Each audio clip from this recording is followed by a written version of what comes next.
এবারে জানাবো এক নজরে দৈনিক পত্রিকার শিরোনাম। আমার হাতে শুরুতেই আছে দৈনিক প্রথম আলো। তাদের প্রধান শিরোনামে আছে বিক্ষোভে অতিরিক্ত বল প্রয়োগ করেছে আইন শৃঙ্খলা বাহিনী, OHCHR এর প্রতিবেদনে এই তথ্য উঠে এসেছে। এর বাইরেও আছে নতুন 4 উপদেষ্টার শপথ, 8 জন উপদেষ্টার দায়িত্ব পুনর্বন্টন। আরও আছে সাবেক সেনা কর্মকর্তা জিয়াউল হাসানের 8 দিনের রিমান্ড হত্যা মামলায়।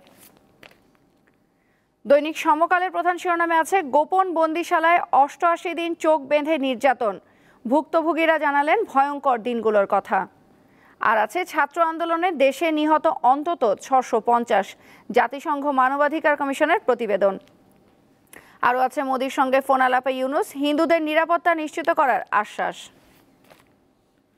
দৈনিক বণিক বার্তা জানাচ্ছে সড়কে বিলাসবহুল গাড়ি চলাচল কমেছে।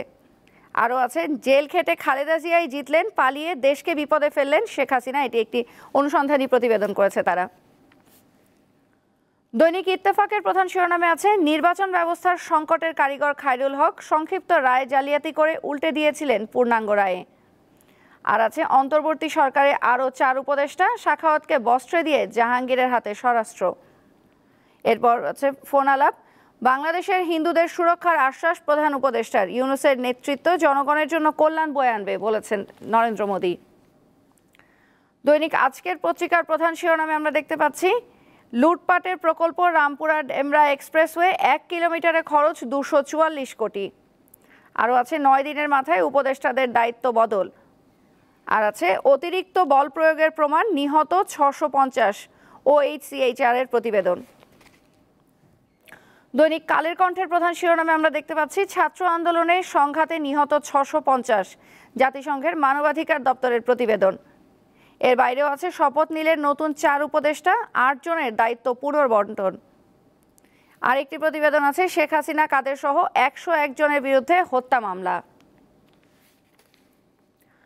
এরপর আছে দৈনিক যুগান্তর, তাদের প্রধান শিরোনামে আছে জাতিসংঘের প্রাথমিক প্রতিবেদন, ছাত্র আন্দোলনে 32 শিশু সহ নিহত 650। আরও আছে সাংবাদিকদের সমন্বয়ক সার্জিস আলম, রাজনৈতিক উদ্দেশ্যে কাউকে ছোট করা যাবে না। এরপর আছে ইংরেজি দৈনিক দ্য ডেইলি স্টার, তাদের প্রধান শিরোনামে আছে টাকা 45,000 crore struck in shady loans। আরও আছে law enforcers used unnecessary force on protests, says UN। এই ছিল আজকের প্রধান পত্রিকার শিরোনামগুলো।